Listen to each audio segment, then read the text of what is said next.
Oh, STEM. Always getting in the way, making all those art students who have to take one of your classes angry. We're still on November 1st. However, what we're going to do is we're going to read this letter, which was written on November 1st for the STEM faculty urging for support for the strike. And then we're going to go a few days in the future to November 6th and actually read one of the department's supportive and solidarity to the strike letters, which is the biology department. We're going to read this letter first, which was just sent generally to the whole, each STEM department, I believe, or just like sent maybe even to just the whole school. Dear STEM faculty, it is now the fourth day of the strike, and we have seen the least support from STEM faculty. Faculty in non-STEM departments have been quick to respond and write to their students in support of the strike. STEM faculty, on the other hand, have been slow and reluctant to cancel classes, close labs, and show complete solidarity with the strike. We find it necessary to reiterate and emphasize why STEM departments need to go beyond academics and prioritize Black and BIPOC students. This comes in addition to what BSRFI highlighted through their initial open letter to the BICO community in June of 2020. Some of the issues they highlighted were students from historically underrepresented backgrounds disproportionately less STEM courses at a rate of 59% compared to other students at 28%. Until very recently, no Black students in STEM. In astronomy, physics, mathematics, and computer science, but not biology and chemistry, numbers of underrepresented students decreased disproportionately between their first and second semester and into the second year. For bio and chem, this decrease happened between the second and third year. None of this has been addressed concretely by any of the departments, even after 4 months. I can attest that STEM departments, or even just STEM classes, the way that you learn things usually involves steps of learning steps to a certain formula. So like in statistics, I remember my class, we split it into 4 chunks, and each of those chunks connected into each other, and you had to learn the past thing to confront the next thing. And learning those things takes a different process to, let's say, art history. In art history, it's a lot of reading historical documents or philosophy or theory, and then also looking at a piece of art and talking about the time period it was created, the artist, and the theme of it. And that type of work and that methodology of learning is much different than in STEM. You could probably guess which department or which field of study has an easier kind of flexibility to maybe letting students learn on their own versus in a STEM class where it's much more important that you do things and you continuously do things in the order of, I guess, the syllabi in this case. I guess that is not proper and doesn't recognize things. Even though those grievances were in the open letter to the BICO community, the demands were sent to Wendy, and Wendy cannot directly control individual classes or departments. She can make suggestions, and then they talk together because, unlike some authoritarian presidents of certain colleges, it seems like Wendy does have a wish to actually communicate with faculty and staff and see what their thoughts are and work through that, probably because she's had experience with other small liberal arts colleges. All initiatives for diversity and support for marginalized communities within Haverford STEM departments have been historically the result of drastic measures in some shape or form by students, especially by BIPOC students and women of color. Bureaucratic measures based upon these initiatives are important, but are ultimately not enough, as STEM departments continue to fail their marginalized students. Given the long-standing history of anti-Blackness and gender inequality in STEM, it is undeniable responsibility for Haverford STEM department as a whole to stand in solidarity with BIPOC students and engage in drastic action. Little group, big group. BIPOC students, organizers who just happen to be a part of this group. Helping us helps them.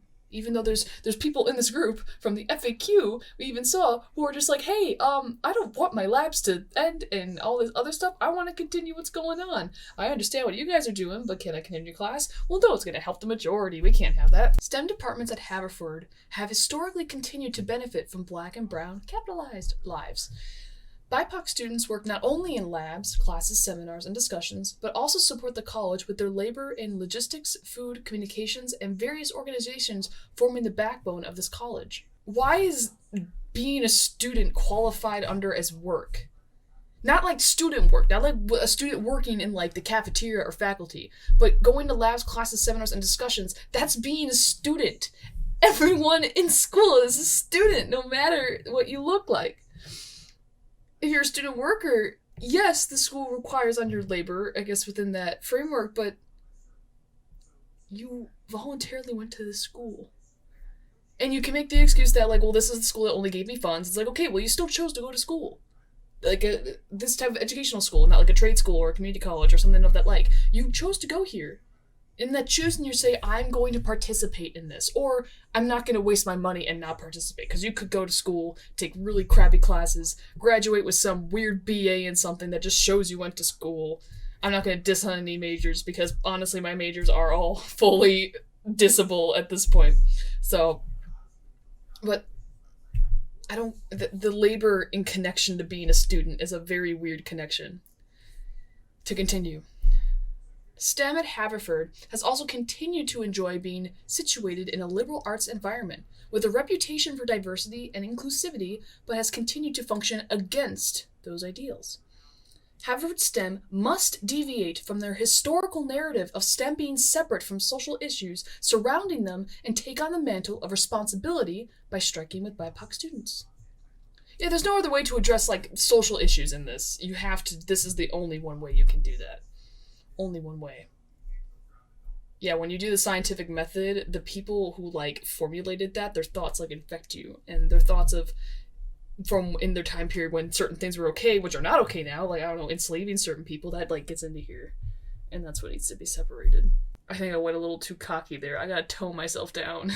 It's time to care about social issues, and there's only one way to care about them. It is irrefutable that STEM research and knowledge have been used to do incredible amounts of violence to BIPOC. Claiming that STEM is apolitical and colorblind is a fallacy. Haverford STEM must take responsibility for this historical and current violence perpetuated by and with STEM, both in academia and outside of academia. As you saw, I paused after each one of those sentences because I had a full-on paragraphs of thought that came from those. Eugenics are a thing. Yes. People have used science to do terrible things to groups of people. Yes.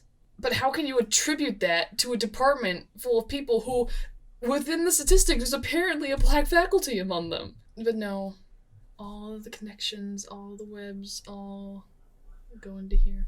And also, working outside of academia, what do you mean by that? Like, doing anti-racist internships? Or, like, making it so faculty have to have some kind of outside employment affiliation that is connected to social justice? We recognize that we are all here to learn, but learning cannot happen while BIPOC are burdened by COVID, police brutality, and the lack of support from professors.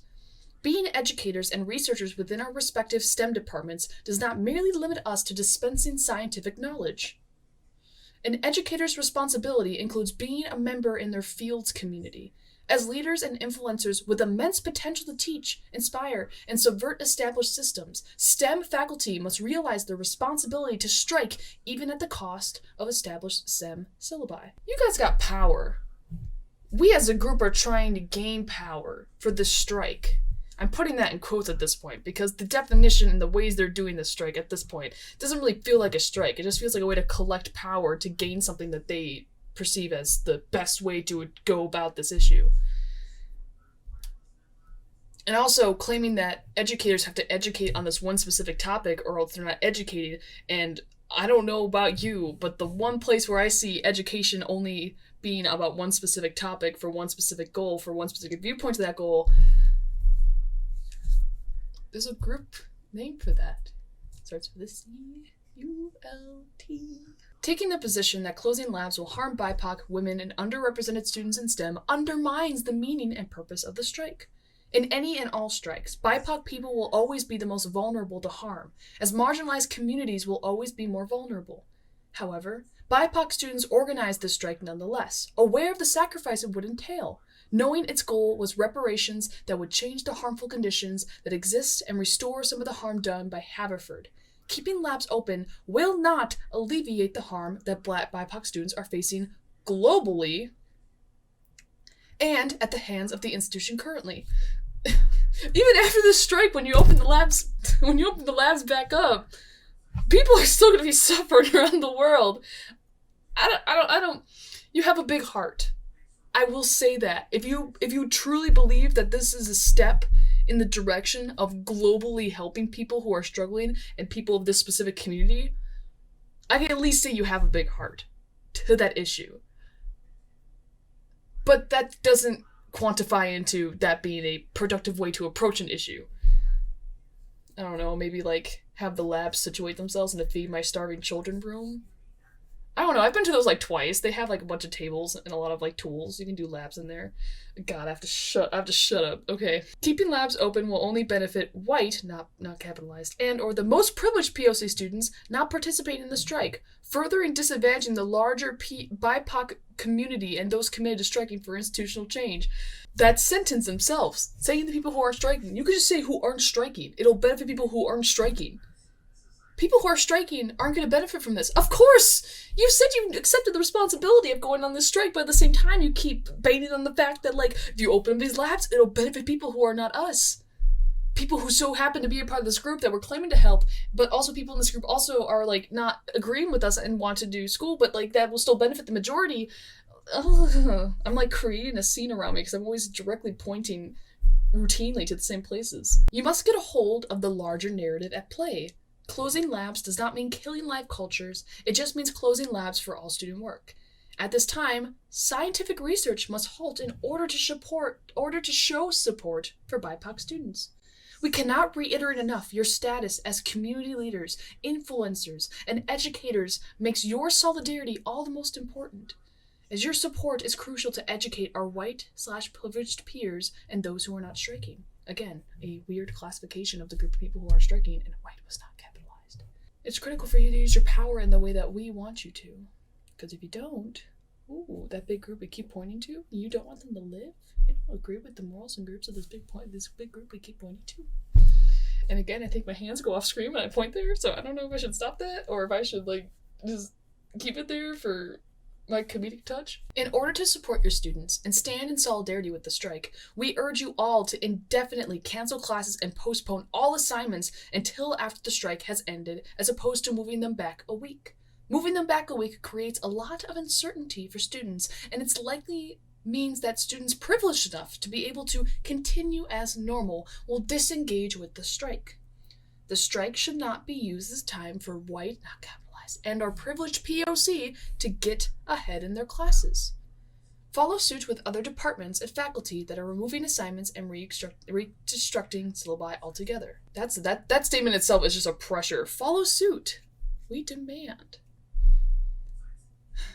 Again, I can reiterate my whole point about the weird sentencing of just, like, not saying people who aren't striking, but having to specify the race, but then realizing, oh, not all white people are in this, there's also POC, and so just saying POC who are more privileged, which undermines your whole point of pointing to this group. We asked you to contextualize what your solidarity with BIPOC students mean for the rest of the Haverford community.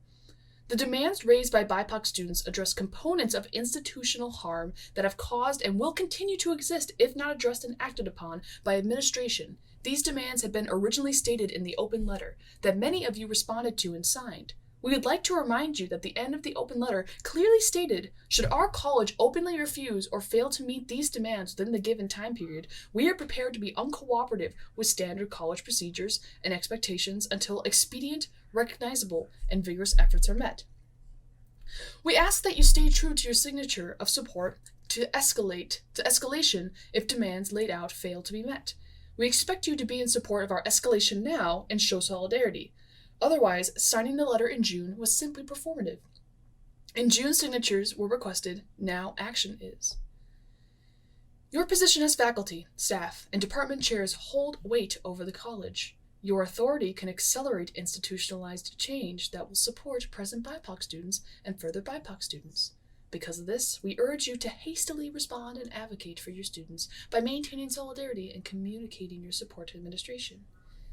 We notice that you guys have a lot of power and your placement over the administration. And we ask so politely that you use that power for our cause, because our cause points to this. And if you don't like, well, our cause is here, but it points to this. So if you don't like this, it goes back up to this. And you don't want to not like this. You don't want to not support these people's lives, their bodies. If your department hasn't already done so, we urge you to send a central message from the department to all your students expressing support and solidarity with students striking. To reiterate this, BIPOC and or FIGLY students are traumatized by both the effects of COVID and police violence on top of the constant stress caused by the academic rigor of the college. At this time, we need you to continue support as we strike. This includes, but is not limited to, 1. Adjusting lesson plans accordingly so as to relieve pressure from students at this time. 2. Canceling classes, giving extensions, or even removing assignments altogether. 3. Promoting demands of BIPOC and or FIGLY students by spreading them across your professional network. 4. Demonstrating your solidarity with students by demanding that Wendy and Joyce meet students' needs. 5. Make sure that there is no component of class/lab/thesis during the strike available to people who are not participating, as this will largely negatively impact BIPOC students the most. The clubs and organizations that the organizers are a part of are blatantly, and it's just by definition of their names, only for Black and BIPOC people. If you decide only these organizers to organize something, statistically, yeah, it just so happens that the large amount of people protesting and organizing are going to be of this race, these ethnicities. To then just say that, oh yeah, because we're this, when you only support people not striking, because all these groups are specifically are from clubs that specifically target a certain ethnic group for whatever reason, then you're disadvantaging this group. That's one of the things that just seems obvious, in the sense that you're choosing these groups to all protest together, or technically it's more like one group, but they all connect to other ones. Yeah, it's just pointing to the big group, pointing to the little small group. 6. Engaging in conversation with fellow colleagues who are not in full support. 7. Collectively discourage students from asynchronous coursework and instead inform them to take this time to donate, help BIPOC leaders, and educate themselves on issues surrounding Black lives on campus and in the wider community. 8.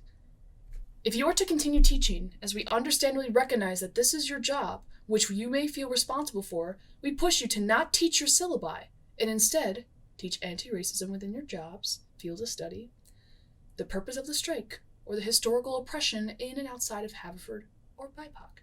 Being ready to adjust the syllabi once the strike is over so as not to burden students who are actively striking.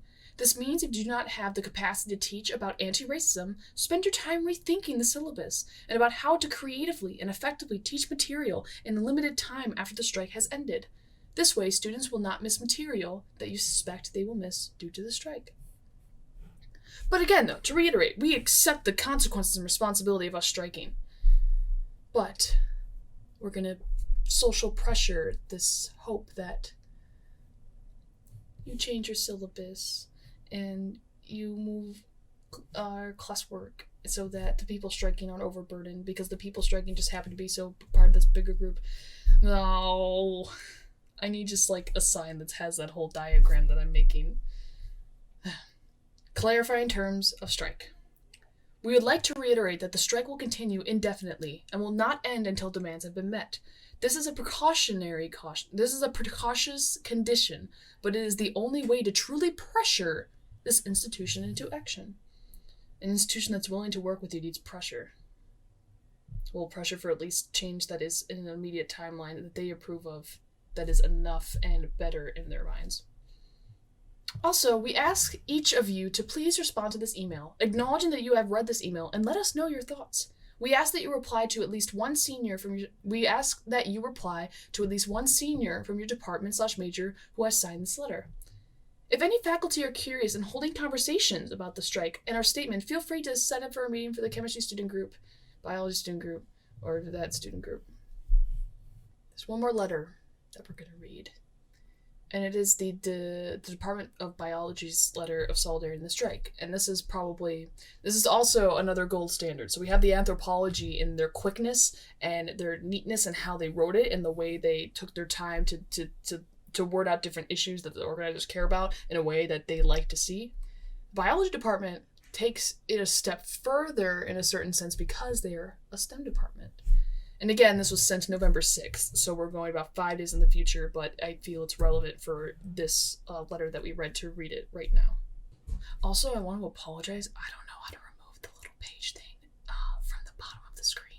And by the time this goes out, all of these other episodes will be recorded, so don't leave any comments about how to improve it, because I'm not going to be able to change it. Dear Haverford biologists, we are in a difficult time when we are challenged by a global pandemic, daily reminders of brutal anti-Black violence, systemic racism, a country divided by ideologies, and a campus structured with baked-in systemic inequity. Ooh, we're talking about inequity, not inequality. We're spicing it up. However, this moment also presents us with a golden opportunity. The strike, organized by Women of Color House, Black Students Refusing Further Inaction, and the Black Student League, have sharpened focus on how we, as a department, have repeatedly failed Black students and students of color. This failure has extended throughout the history of the biology department and continues today. While we have been individually working towards inclusion, support, and anti-racism, we acknowledge that our progress has been far too slow for what our students need and deserve. These are hard and humbling conversations to have, and the student strike has brought this to the forefront. Thank you for creating an environment that compels us to do this necessary work in a more expedient manner. To that end, the biology department faculty has concluded that it is essential that we move quickly to restructure our curriculum with inclusion, equity, and support as the core principles. Given the urgency and the time and energy required to fulfill this goal, we are canceling all biology classes for the remainder of the semester. This is a drastic and disruptive action, but we cannot in good conscience proceed as usual. We need you to help for our work to be successful in creating an anti-racist, inclusive department, recentered with voices that are traditionally marginalized. In fact, we can only succeed if you join us in being agents of change as we work towards this common goal. Recentering the voices that are traditionally marginalized. Do you mean that in a curriculum standpoint? Like biologists of a certain group that have been marginalized and not heard, and maybe their theories haven't been applied, and so you want to open up a new curriculum where you're taking the theories that these people probably didn't get fully recognized for from probably this reason, depending on the time period? Or are you more taking like an anti-racist route and just saying those words to mean that we're going to take experiences people say seriously and go through these grueling struggle sessions about these experiences and not really actually do stuff that changes the curriculum in a way of like still keeping the like scientific method and things in mind, but no, we're just going to keep deconstructing and keep questioning. We are immediately forming a working group with you, our students, to incorporate your ideas and input on how to reshape our curriculum, start to finish. We begin next week by reframing the critical issues in biology education with the sophomores, juniors, and seniors. We will also include external experts in DEI and STEM education to ensure that we are proceeding with efficiency, effectiveness, and unbiased advice. We are starting a purpose, with students at the center, that we trust will lead to lasting changes and a continued evolution of an inclusive, focused curriculum. This is work that should never be considered complete. Continuously evolving, like a virus. I would think you guys would know about that as the biology department.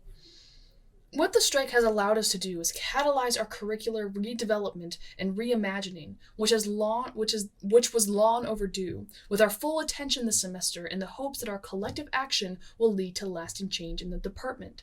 This objective is deserving of our full focus and deepest commitment for the remainder of the semester, and will provide a platform for ongoing efforts to recreate our curriculum.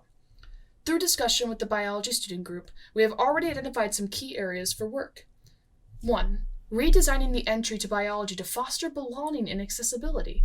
A necessary feature will be to design a new 100-level, semester-long course that actively welcomes first-year students into biology, especially those who have been historically marginalized or under-resourced. This reminds me of how increasingly in like my own personal life, so this is more anecdotal, but it's kind of like my personal life is both people I talk to and people I see on social media, of like mostly women around my age who are talking about how they hated this weird pressuring to be in STEM as women. Like the overheads of their schools saw that they were like slightly mechanically leaning and like put them in like STEM courses, or if there was a career day, they put them on a STEM field path to look at STEM careers. And technically, those procedures were done at the request of another group who are saying, the women are underrepresented in here, so we should have these initiatives. And then the people who experience those initiatives later on just become ungrateful and feel forced into that. I mean, I was put mostly in, at least in middle school and early high school, a lot of those STEM career things because I was very mechanical minded and I liked sciencey stuff in the area of more of like computers, like technology and like building using hands. But I mean, personally, when I started to more wanting to pursue artistic stuff, I didn't find my past forcing as something that was like terrible. I did find it like weird because like there was only one time where I was given a reason why I should be pursued more than the male section to STEM, and that was because during certain problem solving situations, because whether by socialization or evolution, because I have to specify those two things, women might approach a problem differently, which might help both the team be able to solve a problem efficiently. That was the only time. That was my freshman year. I was doing some like STEM career thing, and that was the only time I was given like an actual like, this is why we should do this. And I was like, oh. But the other time it's more of like inclusion, the demographics, and it's like but the demographics, as long as the equal opportunities there, and people don't people do not see a thing of like, oh, well, I can't do this because, like, they don't allow people like me who are a woman to do this.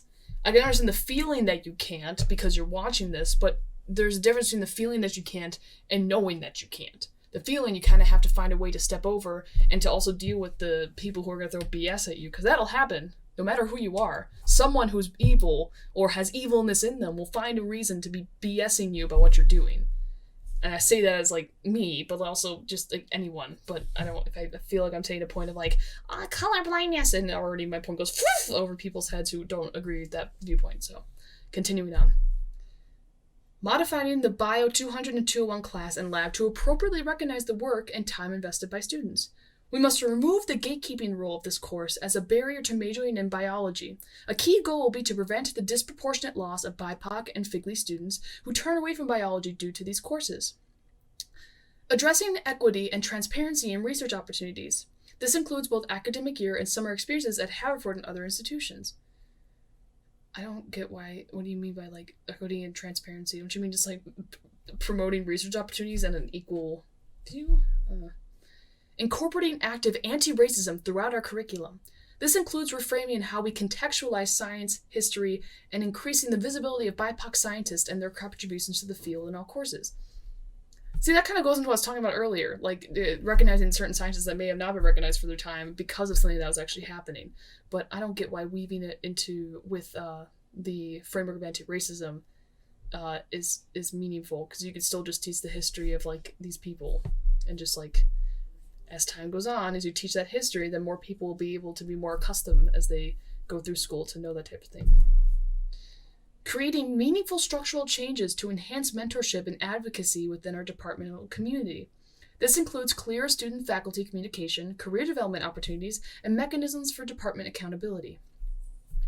Students of color have brought us to the realizations, but addressing these issues will benefit all our majors, including LGBTQIA+ students, FIGLY students, students with disabilities, and other minoritized groups. In biology, a diverse community is a healthy community. Your diverse voices are critical in this process to ensure success. Diverse voices. But if all the voices are saying the same thing, is that really diverse? If they all look different and their voices may sound different because of how their vocal registers placed in themselves, but if they're all saying the same thing, how diverse is that?